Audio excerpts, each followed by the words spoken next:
All right, in today's lesson, I'm going to just take a look at a bunch of different systems of equations to solve. Some will be unique solution, no solution, or infinite solution. So let's take a look at these and see what we get here. So for this problem here, first thing to do is, again, put this in your augmented matrix. This will be 0, 1, 2, and 3. The next one will be 1, 0, 1, and 2, and then 2, 1, 0, and 1. So right away, I'm going to go ahead and take row 1. I'm going to interchange that with row 2, just because we're going to want a 1 in the top left-hand corner. Now we're going to start our row reduction here. Again, I'm going to want to make this entry 0, so I'm going to take row 3, and I'm going to subtract from that. I'm going to subtract twice row 1. Again, row 1 I'm not touching. Row 2 I am not touching. And then row 3 is going to give me 0, 1, negative 2, and negative 3 here. So continuing this up here, I'm going to want to get a 1 in this location here. And to do that, it's simply a matter of taking row 3 and subtracting row 2. Doing so, the top row is unchanged, as is the second row. So just write those back down. We're just subtracting these. This is going to be 0, 0, negative 4, and lastly, negative 6 here with this one. So now we go ahead and do back substitution to unravel this. So right away, equation 3 yields negative 4z is negative 6, or in other words, z is 3/2.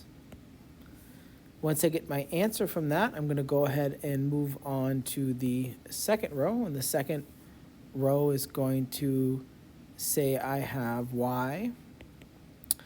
It'll be y plus 2z, but I know the z value. We just found it to be 3/2, and I know that equals 3. So in this case here, if you end up solving for y, you get y is 0. And lastly, we have our final row here. And from the final row, I guess we should label these 3 so we can keep track here. And I go to back to my first equation. I know that x plus z, which my z value is 3/2, I know that is equal to 2, in which case I get x equals 2 minus 3/2. And if you do your math on that, you'll end up getting that x is equal to 1/2. So putting this all together, we have a unique solution, and that unique solution is x is 1/2, y is 0, and z is 3/2. So this is an example of a system of equations that it yields a unique solution. Let's take a look at another. So in the next problem here, same idea. We don't know what we have here. We're going to have to put this in a matrix and see. So I've got 1, 1, 1, 1 here, 2, 2, 2, and 2, and lastly 3, 3, 3, and 3. Right away, we make the observation. We can see that the second and third rows are just multiples of the first row. If you want to do your operations to do this, you can go ahead and do these row operations here. And the top row is going to be all 1s. These are all be 0s, both of these, and this will also be 0. So from this equation, we end up generating the equation x plus y plus z is equal to 1. And you can see here we have to introduce parameters, so some free variables here. So I'm going to let z equal t, where t is any real number. And that's not enough. If I let z equal t, I still have one equation, 2 unknowns. I need to introduce another parameter here. So I'm going to let y equal s, where s is any real number. And from this, I end up getting that x is 1 minus t minus s for my x value here. So I know that in this case here, z is t, y is s, and x is 1 minus t minus s. So if we want to pull this apart and express our answer, I'm going to say the solution to this is going to be the collection of all x, y, z's that are going to equal, first you grab your point, so my point is going to be 1. This is a constant term. And these are zeros, so it's be 1, 0, 0 is the point. Plus, I'm going to take s, and I'm going to take the scalar multiple, the coefficients in front, so this will be negative 1. And then you can see in front of this is a 1. And lastly, in front of the z, there is no s parameter, so it must be a 0 there. And likewise, plus some scalar multiples of t, and doing the same thing, you're going to get negative 1, 0, and 1. So this is the plane. In this case, this is a plane. And if you take all multiples, all real numbers, s and t, any combinations that you can possibly find, put that into this expression, then it'll generate the solution to this infinite system of equations.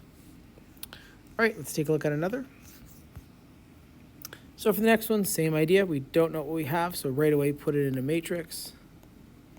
I get this. I get this. And this. And we go ahead and do our row operations. This is going to be row 2 minus row 1. This is going to be row 3 minus twice row 1.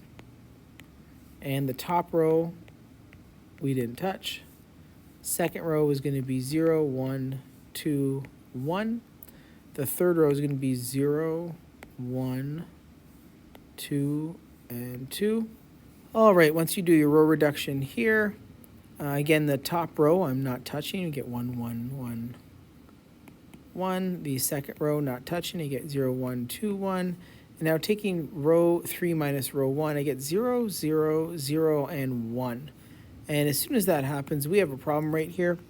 If I go to unravel this to an equation, my equation would be 0z equals 1. Even just focusing on 0z equals 1, that's going to imply that we have no solution, because there is no real number such that when you multiply it by 0, the output value is a 1. So this is a situation of a system of equations that has no solution, and that's illustrated by the 0 row with a non-zero value on your equal sign, across from your equal sign on the augmented matrix. All right, let's take a look at the next question. So in this one here, again, throw this in your matrix as always your first step, so you can get rid of the variables and see what you have. And solving this here, the first thing I'm going to do is I want the 1 in the top left-hand corner, so I'm going to interchange row 1 and 2. And when I do that, it makes it much easier to row reduce and solve for these. So I want a 0 in these two entries. So I'm going to take row 2 minus twice row 1, and row 3 minus 3 times row 1. Okay, continuing this up here, we're going to end up having, I'm not touching that first row, so write it back down just as it is. Now the next row is going to give me a 0 here. Let me just make this bigger. This will give me a 0 here for this row. 1 second. Okay, this gives me 0, and then you're going to end up having a 5 in this place, because you're going to end up taking row 3 minus twice this row, so that'll end up being 5. This will be 1 minus 4 is going to give me negative 3. And then lastly, you're going to get 5 minus 2 is going to give me 3. This will be 0. This will be 4. The next entry will be negative 7 and negative 1. So now continuing this up here, I'm going to need to make this a 0. I'm going to take 5 times row 3 minus 4 times row 2. And doing so, the top row is unchanged. The second row we're not doing any operations on, so I can write back down. And lastly, we get 0, 0. This ends up being, end up getting here negative 35 plus 12. And that's going to give you negative 23 for this entry right here. And then lastly, this is going to be negative 5 minus 12 is negative 17. So now that you've row reduced it, I have it upper triangular. I can kind of unravel this and solve. So right away, your first equation becomes negative 23z is negative 17, and z is 17 over 23. Moving on to your second equation, I end up getting here 5y minus 3 times, I know the value of z is 17 over 23, and I know that's equal to 3. So let's go ahead and solve this. I end up getting 5y is 3 plus 3 times 17 over 23. And solving this up here, we're going to have to take 3 times 23 plus 3 times 17, and the whole thing's over 23. And solving for y, we end up getting 120 over 23, and then dividing out that 5 here ends up giving us 24 over 23 for the y value. So I've got here my z value is 17 over 23, my y value is 24 over 23. And now go to equation 1, you get x minus y. Y is 24 over 23. Z is going to be 17 over 23, and that's equal to 1. And now you want to go ahead and solve for this here. So we get x minus 24 over 23. If I double 17, you're going to end up getting 34 over 23 is 1. So you end up getting x plus 10 over 23 is 1. And I end up getting here x is 1 minus 10 over 23. And if you do your math on that, you get 13 over 23. Putting this all together, the x value is 13 over 23, 24 over 23, and 17 over 23. Okay, so this was just a bunch of examples here. You can see here we have ourselves a unique solution. We had a no solution. We had an infinite solution, and I had given you guys a second unique solution. Thank you.